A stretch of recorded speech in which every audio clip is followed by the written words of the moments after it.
Islam.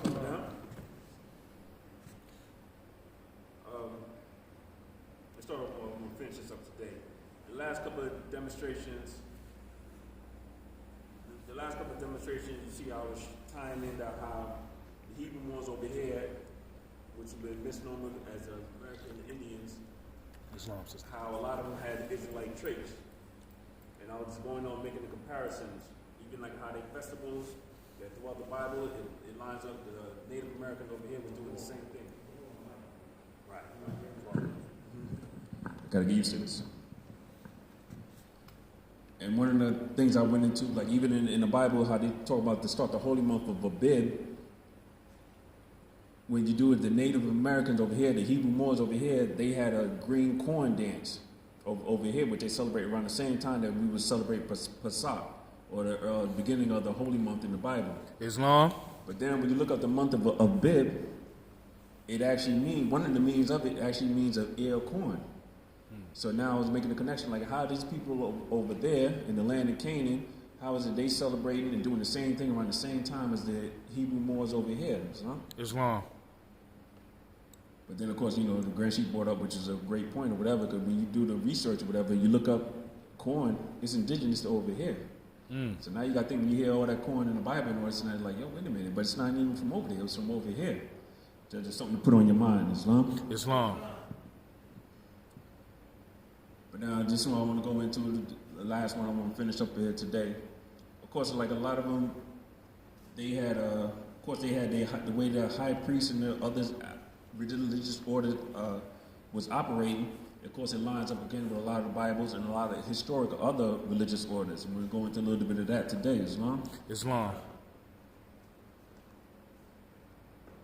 Now, one of the best account of the temple, high priest, and maid of worship are those of the Natchez Moors. This was by a father, Charlevoix, Charlevoix, in his voyage to America back in 1766. Now, this going into a little bit quick history of the Natchez. These Natchez people, they lived in the area in lower Mississippi Valley, near present-day city of Natchez, Mississippi, of course, in the United States. Now they're mostly in Oklahoma and South Carolina. But around 1730, after several wars with the French, the Natchez were defeated and dispersed. Most of the survivors were sold by the French into slavery. Now, of course, if you've been here, you've been coming around, we always say that we captives of war, and all they did is 22 million of us did not come over here on boats. A lot of us was here. All they did is did a shuffle job. And the reason I brought up this Natchez group, because when the French defeated them and they put them in war, they sold a lot of them into slavery. All they did is they take them from the lower Mississippi Valley and they shipped them and started spreading them throughout the West Indies. So now their descendants over there in the West Indies thinking like, yeah, we born here, but no, they really from North America, Islam. Islam. So again, it's going on. When you hear things like we say, like we captives of war, this is what they did. They just used that pen and said that they killed off millions of us. They didn't kill off millions of us. They just shipped us around from different locations and they changed our names. Islam? Islam. It's like how many of us they put on black, colored, Negro. Some of us they put on American Indian. Well, thanks to Prophet Noble Drew Ali, we going back to the truth. Islam? Islam.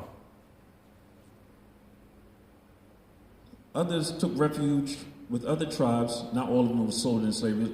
Now we're going on to others took refuge with other tribes such as the Muskogee, Chickasaw, the Creek, and the Iroquois-speaking Cherokee. So pretty much I'm still focused on the Southeast America, like from Florida, Georgia, Atlanta, Mississippi, North Carolina, South Carolina, some parts of Virginia, Tennessee. I'm focusing on that area. And how I was leading up to that, because it goes with the Prophet Noble Drew he's from North Carolina. So now I just want to do a little history on that to see what was going on prior to him coming on the scene. Islam? Islam. Now again, going to how the Hebrew Moors over here, how their ways line up with a lot of the things that the Jews is doing. As Jews had a sanctum or sancta or sanctorum or most holy place, so have all the Indians, all the Indian nations. It was partitioned off by a small mud wall about a breast high behind a white seat which always stands to the left hand of the red painted seat. So now right there, even of course in the temple, whatever, they have a little section, just like how you come off here, you come in here, but as you know, you come here, like this is like the holies of holies. This is like what we consider holy ground. But then even still, there's even more inner sanctum that only the high priest is allowed to go into. I'm going to go into a little bit later. He only goes in there one time out the year, and we'll go into that, why he does that. And of course, I don't know if you remember how we're talking about the two seats, the red painted seat and the white painted. Oh, Islam. Yeah, this is give you a little description, because like see, like hey, how do you have the temples set up? Of course, you have the outer courtyard, but then once you go in further into the tabernacle itself, and then even once you go into the tabernacle itself, there's even like a back room where only the high priest can go into. Appreciate that. But again, like real quick, you see how I mentioned the red seat and the white seat. Like, what are the colors that we wear? We wear a turban. What do we wear? We wear red or white turban, right? The red, of course, with the Native Americans, with the Hebrew Moors over here, of course, red was the chair for the war. And of course, white was for peace. You always had the two of them to help to balance things out. Islam.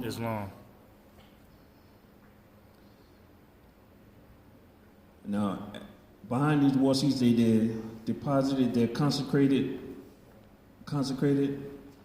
Oh, Islam. Yeah. No. This works. This definitely works. So of course, now once you get into the inner temple, in the inner ground, whatever, you see here how they bowing down to the ark, they praying to the ark. But I'm saying now that's on the inside, symbolic of the holy ground. That's what the priests would do.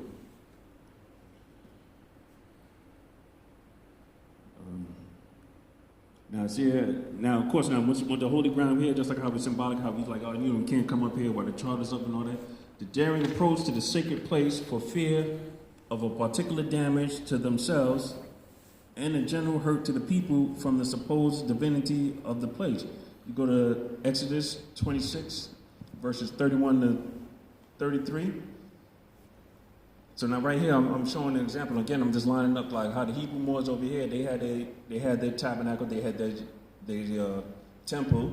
Of course, there's a certain part where everybody can come in. Then you have a certain part where, like in this case with us, the sheiks or sheikesses can only come in. And then, of course, they have another section where just the grand sheik would go in. Just using as an example, but with them, what we're talking about is the high priest. Islam, Exodus 26, verse 31 to 33. Oh, right.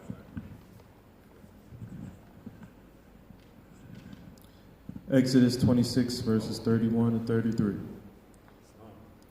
Make a curtain of blue, purple, and scarlet yarn, and finely twisted linen with cherubim worked into by a skilled craftsman.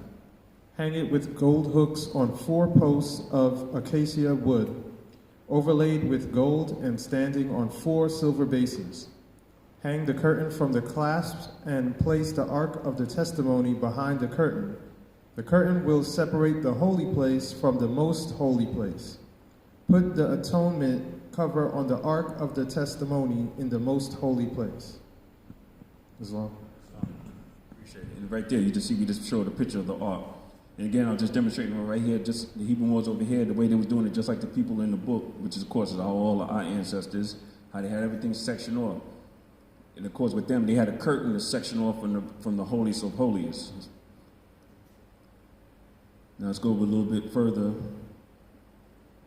Chira is the Cherokee word for fire, and the termination points out men possessed and endured with it. The way that they use it seems to allude to the celestial cherubim, fire, light, and spirit, or to Yahweh.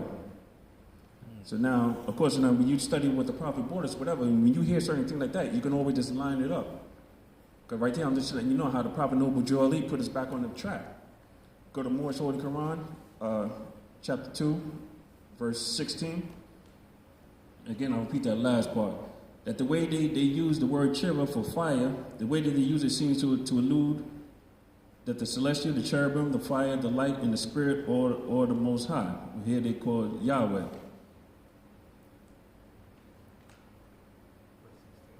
Yeah.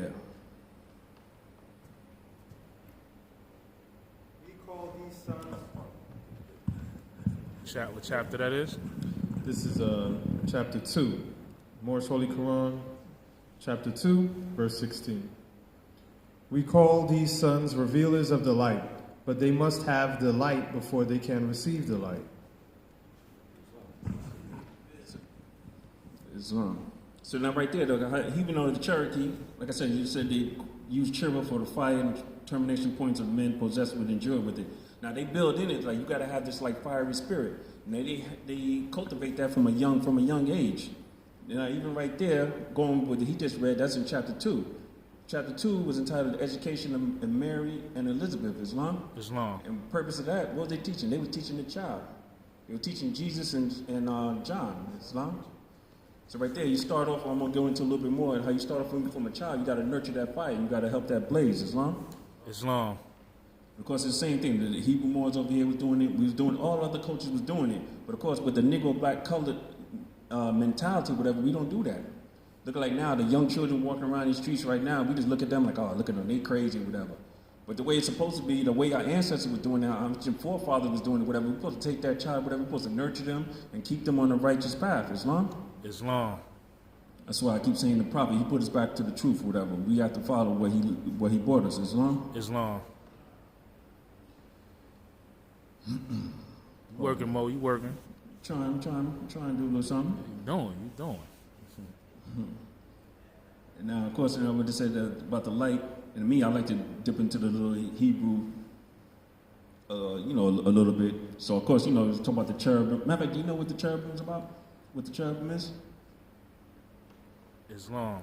Islam. Go ahead. Rise to my highest heights, giving proper praise to Father God Allah, give honors to all prophets, Jesus, Muhammad, Buddha, and Confucius, and our prophet in these days and times, Prophet Noble Ali, of Jeffrey Arang, Gideon, greet y'all in peace. Peace. It's like a little angel with wings. Islam is angels with wings.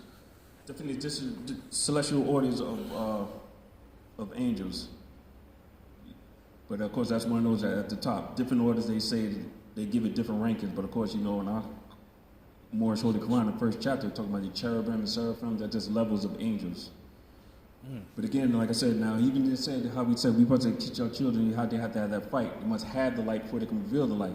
Again, like I said, I'd like to dip into the Hebrew. Just looking up one of the many words, but one of the words for light is Allah. Allah, for light. And of course, that means to ascend, to use in a great variety of senses, literally or figuratively, arise at once, course to cause, to burn, like I'm talking about, to give you literally or figuratively, to give that person to burn, that spirit within them, or to actually burn something, to raise, or to raise up. Even the cherubim in Jewish angel hierarchy, the cherubim has the 9th rank, 3rd rank in Kabbalistic works, but in Islamic, closest to God. Now, Islam, they say the cherubims are closest to God. Again, that's why we went into the first chapter. When you go to here, cherubim, the seraphim, it's the first thing. It's the higher one. But like I said, when you start studying the prophet, then you go and branch out other things, you can make all this, it all start tying sense. It all start making sense, Islam. That's why we always say, study what the prophet brought us. Read your Moorish Holy Quran, your one-on-ones, the Moorish literature. Get a strong foundation in that. Then when you branch off into anything else, it all comes together. You got it? You want to read that? It's chapter 1, right? Chapter 1. Hear now, ye cherubim, ye seraphim, ye angels, and ye men. Hear now, O protoplast, and earth, and plant, and beast. Islam. Everything is given. You see how they had the order: the cherubim, the seraphim, the angels, and the men. Again, the whole chapter right there goes from the different levels of how man fell and debased himself. Now the men, of course, going back to the Cherokee, the men resembling the holy fire or the Elohim are called Laok. Hopefully I'm saying that right. Loache. The termination expresses a comparison. Loa is a contraction of Loa, drawn from Allah, which we already read. Aloha. Yeah, I know. Before it was Allah. Allah is sin to raise up, etc. Now this is aloha. Now certain parts of the Bible, or whatever, when you read it in the original text, aloha, that's what it for God. Now of course, aloha is the singular of Elohim. Elohim, the name of the holy ones. Enlightened, of course, amongst the Native Americans, the Hebrew Moors, lighten is termed Eloah and believed to be immediately to proceed from the voice of Ishtuhulo Eloah Abba. That's what they call one of the names that they call to the Great Spirit.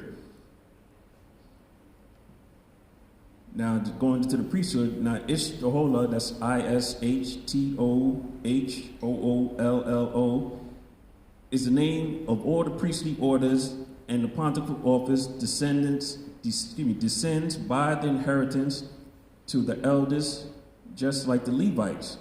So right here now, they have a priestly order amongst all the Hebrew Moors over here, and the way that they move in as far as ascension, as far as who takes power, the next one to come up is just like the Levites.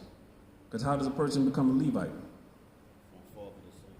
Islam. So you saying that over here, the Native American Moors, they priestly order is in the same accord with the Hebrew Moors in Atlantic Canaan. Islam. It's the same thing. Same thing. I'm just making a comparison shown right here. So when the prophet said, when he say certain things, little things like, more study your Bible, whatever, now we start to understand why. It's the same thing. Because like I said, even though I read in my own research or whatever, when the Europeans that came over here, they burnt a lot of books. Islam. So we don't hear about what was the Native Americans, these Hebrew Moors over here was doing. A lot of it was books. So now we got to go into other books and get our history back, even though the Bible was over here before the Europeans. Islam. So now let's go to Exodus 13, verse 2. Because again, like I said, we just going into the Because right here, the Hebrew Moors, the Native Moors over here, their heritage goes to the eldest, just like the Levites. So now let's go in there and let's see if it's true. Exodus 13, verse 2. Consecrate to me every firstborn male. The first offspring of every womb among the Israelites belongs to me, whether man or animal. Right there, they're showing how it's in accordance, it's doing the same thing. Pretty much we lead on to how we was one nation. We had the same ways. Islam. Pardon me, lose my spot here. Originally, it was the firstborn son of every family who's consecrated to God and inherited the birthright, leadership, and authority.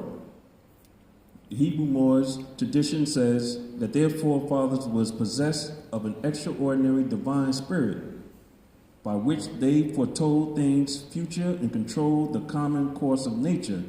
And this they transmitted to their offspring, provided they obey the sacred laws annexed to them. I'm going to take that back up on that one. Tradition says that their forefathers were possessed of an extraordinary divine spirit. What does our first chapter talk about? Creation and fall of man. But don't it always tell us, like, we got that divine spirit in us? Islam. We have Allah in us, don't we? Islam. Y'all sure? Y'all don't sound too sure. You sure? Islam. Okay. If you don't got that divine spirit, then you're in the right place, man. We'll spark that fire up inside you. Islam. But right there, I'm just showing how it all ties in. And right there, it shows, and this is what they taught. Just like I said before, how we got nurtured our young ones or whatever. They come from a culture, whatever, from the young, they teach you like, you were one. You connected to the Most High. Even throughout movies or whatever, when you watch so-called Native American, they always like one with nature. You the stream, this is all you. You run all this and that. We don't do that to our children enough. Islam. Too many of our children out here, they think all this craziness, get that quick bag and all this and that. But what's that quick bag really mean, man? If you get a 10 minutes work, you get a couple of $1,000, but you run the chance of running 30 years in prison. Modern day slavery. But we teach them about what it is and what it used to be, because we're supposed to teach them about their ancient forefathers, right? Islam. And again, by which they foretold things future and controlled the common course of nature. Now, right there, they're talking about they can control the common course of nature because they have this divine spirit in us. Now, if you remember before, I told us we are the Elohims, right? Elohim's. Islam. And what does our teacher say about Elohims? Didn't we create everything that ever was, is, and ever will more to be? be. Yeah, ever more to be. Again, when you go into the Bible, when it's talking about how the heavens and earth and everything was created, it used the word Elohim. And the funny thing about this, because I was just having a conversation with my daughter last night. She's 18, no, about to be 18. She's 17. She had a little problem. And of course, in school and all that, but little other things going on, nothing serious. And of course, I just had to let her know, like, you have to stay focused on what you're doing. Because your thoughts can manifest, you can make it a reality. Islam. If you say, like, I'm going to be the best at whatever this is or whatever, and you stay focused on it, what's going to happen? You're going to be the best at it. You're controlling your destiny. Islam. You can make it happen. But if you distracted or your mind's not focused or you just weak, it's not going to happen. You're just going to sit there and dream. It's almost like that. What's that statue with that guy just sitting there, the thinking man? Somebody broke that down to me years ago. I'm like, yo, what's he doing? I was like, yo, he's thinking, man. He's plotting all that. But that's all he's doing. He's just thinking. He don't move. He don't do nothing. Just think. You got to make it. You can't just think. You got to make things happen. You got to put it to work. You got to go for it. That's one thing I tell him, man. You can't wait for your handout. You got to go get it. You got to make things happen. Islam. Again, but I'm trying to, that spark, I'm trying to send out in that world with that holy zeal, Islam. Islam. I'm trying to wake her up so when she stand up, when she go out in the world or whatever, the young daughter, she stand on her square. She going to stay focused on her goals, Islam. That's right, Muslim. Islam. That's the way he was supposed to do it. That's the way our forefathers was doing it, Islam. Islam. And also they transmitted to their offspring, provided that they obey the sacred laws annexed to it. So you do this right thing, you stay in this righteous path, whatever, but you got to follow the laws. Now, even still, when you get on this righteous path, even if you come off the streets and you come into the Moorish Temple of America, there's still laws. We got our laws right here, the divine constitution and bylaws. That's right, We got Muslim. additional laws. Even throughout here, this Moorish Holy Quran or whatever, it's helped to keep us on the right path. There's laws in it. There's a lot of dudes in there. Holy instructions. Exactly, divine instructions. As long as you follow these laws. And that's why I was telling her, and again, I'll just use my daughter as an example. I was talking to her last night, whatever. I said, yo, this is a little pamphlet, whatever, but it's so powerful. Divine instruction. As long as you follow this thing, whatever, more and more, a lot of situations pop up. I'm like, oh man, yo, this right here prepared me for that situation. There's a lot of things in this. And like I said, this is just a foundation. When you go into that, then you can branch off into other things. But you can always tie it back to this. You can always tie it back to what the Prophet brought you, Islam. Islam.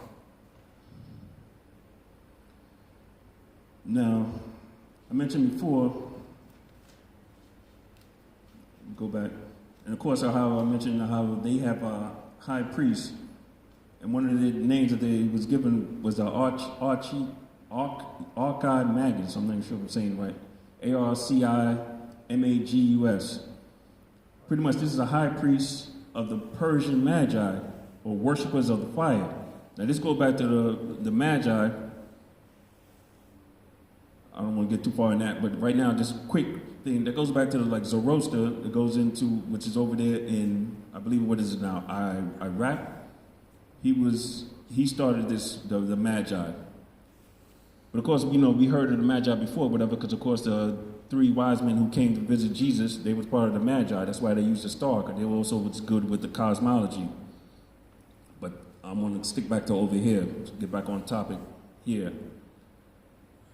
Now, of course, in the Magi, they was a high priest, whatever. These are the ones that keep the people in order. Of course, they always enforce, like, follow the laws, just like we always hear from us. You always hear, like, follow the laws, follow our sacred laws, follow our ancient forefathers. These people was doing the same thing over here. Excuse me. The surrounding friend towns never had more than one archmagus at a time. So even around a certain area, there was only like one. Pretty much, there was only one high priest within a certain distance.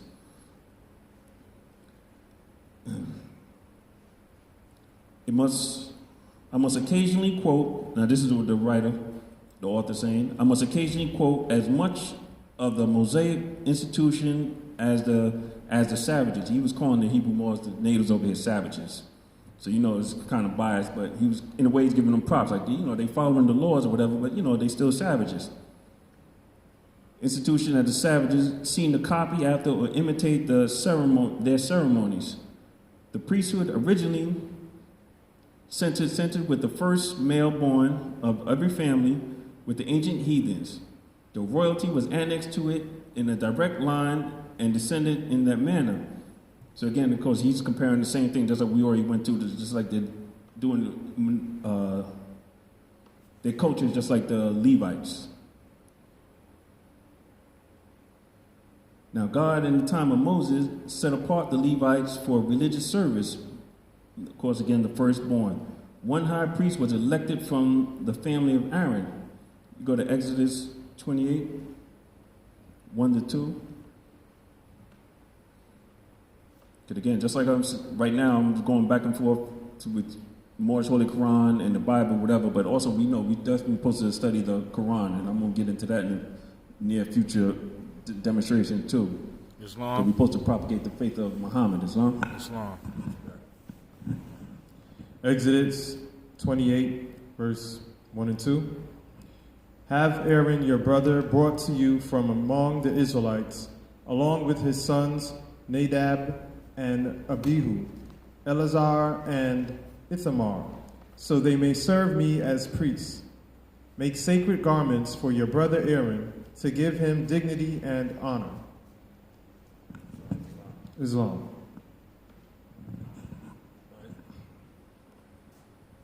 All right, I'm gonna fast forward here a little bit.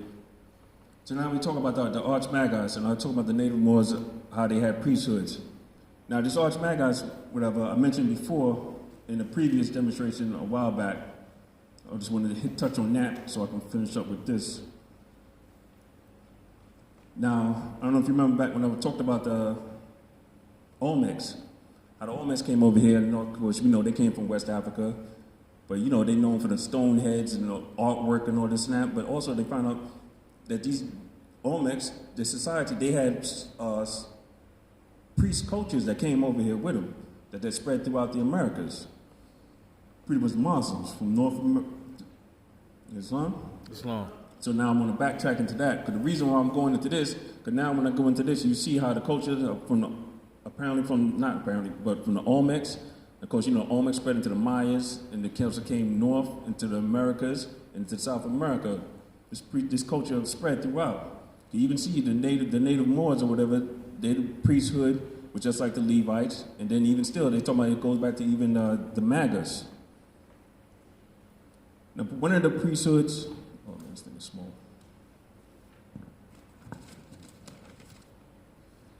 The Olmecs, beloved of their ancestors, believed that their ancestors transformed into birds and jaguars.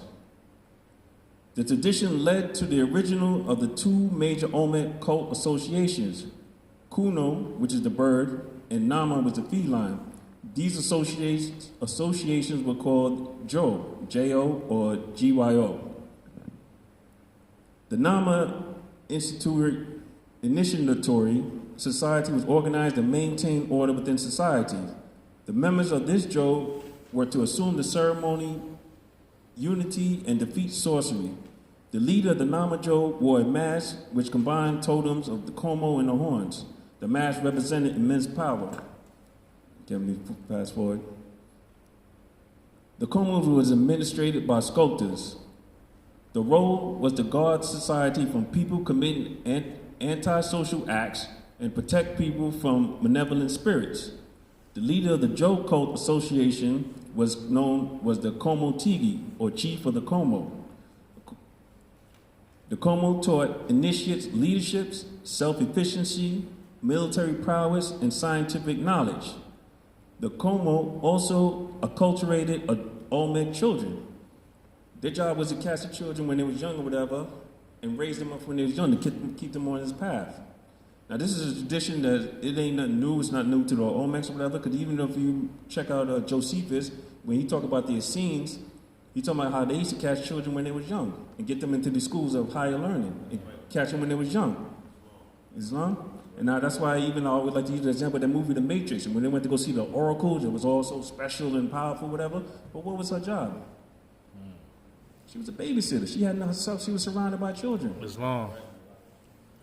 What's our Moorish Holy Quran about? The missing 18 years of Jesus Christ's life, right? Don't it start off from when before he was born? How his mom was educated?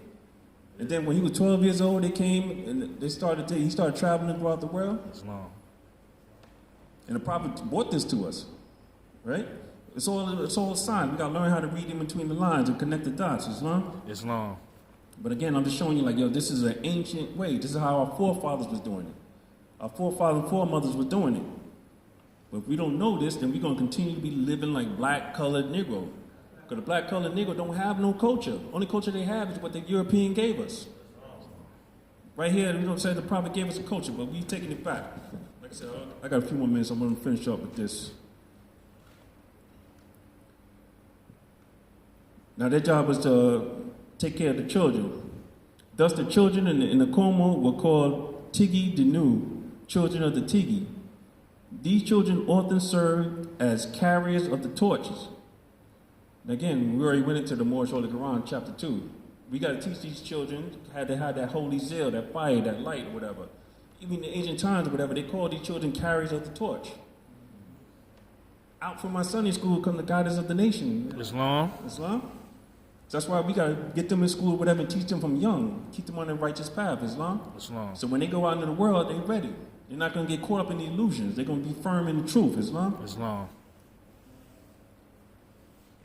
It's important to note that the image of the flame signified the luminous character of knowledge for the Olmecs. So people just think that this did stones and all this. These people had a high civilization, a high culture civilization. The torch-bearing children also belonged to the Natomo and the Nadomo. The Nadomo Association was charged with making the initiates noble. Again, all these initiate groups, they had groups. This is going back to BC, thousands of years BC. How we was raising up our kids to be nobles. And this right here, I wanted to show. This is one of the steles that they put on. That they Olmecs left behind. I don't know. You can't see the color, but at the bottom, I tried to circle it, but I ain't doing too good job. You see at the bottom on over left, here, bottom left hand corner. bottom left, and even at the bottom, those are the two cultures right there. You see what is it? It's a man bent down talking to a child. And this man right here with a conical hat, the shape of his hat is what they call a conical hat. That goes back to the Magi. And that's not just something that just jumped around or whatever. Even Phoenicians, which we know as Canaanites, they used to wear that on formal occasions. And that's from going into the Iberian Peninsula, the North Africa. So again, this tradition came over here. So now when you see us wearing these feathers, it ain't far off. We not crazy. It makes some sense. Following the ancient cultures, Islam. It wasn't no do-rags back then. Yeah, Islam, right? But like I said, I only had a few more minutes over here, just some quick pictures, because like the Olmecs, they left plenty of pictures carved out in stones of how the adults were taking care of the children. And they started them from young.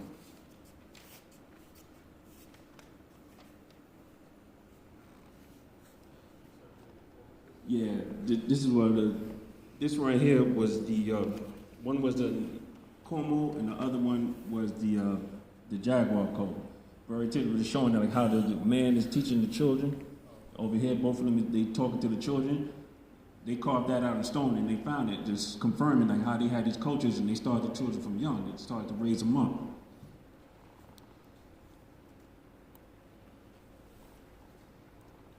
Islam. And then, like I said, here, of course, how it all makes some sense. Here, just something I came across, whatever. This is like to be down with the Magi. Now, right here, now a lot of you been in the temple. You'll see if a lot of this don't make sense or compares to when you come into the Moorish Science Temple of America. The essential requirements for admittance. This is the Magi order. The applicants are free from all restrictive religious dogma. The applicant will dedicate time each day to the exercises taught.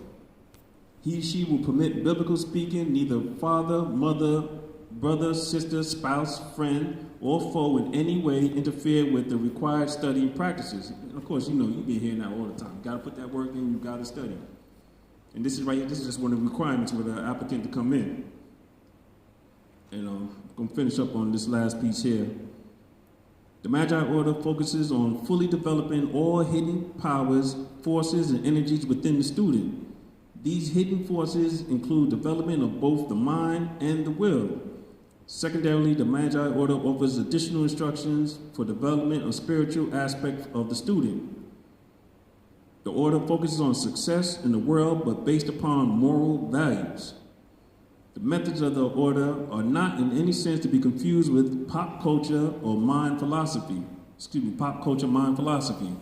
The divine science of the ancient order of the pre-Christian era instructs the student to transform the mortal lower tendencies, which we would call our lower selves, and dysfunctional practices, again, of the lower selves of life. So right here, when you tell me the lower self, we got to get rid of that. Same thing, there's something that's been going on.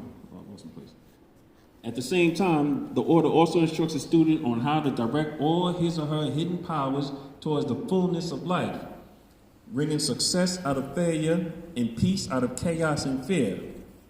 The order instructs the students in the methods of awakening and gradually develop all the hidden forces, talents, and capabilities. That's what we do here. I'm saying we don't come here just to preach or whatever. We're trying to spark that little interest up in you.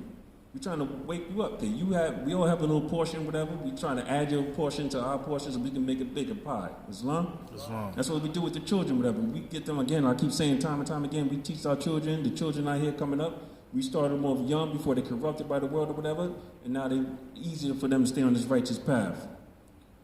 There's a little bit more to that, but I just want to give you the idea of, like I said, what the prophet brought us ain't nothing new. But he put us on the right path. And it definitely ain't nothing crazy. Because if people talk about the Moorish temple or wherever, those who have something bad about it, whatever, because they don't study enough. They don't know enough. They haven't been educated by the proper people. Islam. So that's why they say, well, why you wear this hat and you do this and that? But you know what I'm saying? You talk to the right person, and you talk to the right Moor, whatever, he'll break all this down or whatever, and it'll make sense. Islam? Islam. And all this you build up what the prophet brought us. So with that, I'll say peace. And like I said, my thing is just we need to keep on that righteous path. Teach your children, whatever, because even though we know it's hard out here in this world or whatever, our duty is to uplift fallen humanity. We all got to do our part. We all got to go out there and bring somebody in here. Islam? Islam, that's right, Muslim. That's our mission, man. Because every time each one go out there and bring one, then that person go out there and bring another person in, that person bring another person in. We would just build from that. Islam? Islam. So with that, I say peace in Islam. Islam. Peace. Everybody, brothers, please rise for a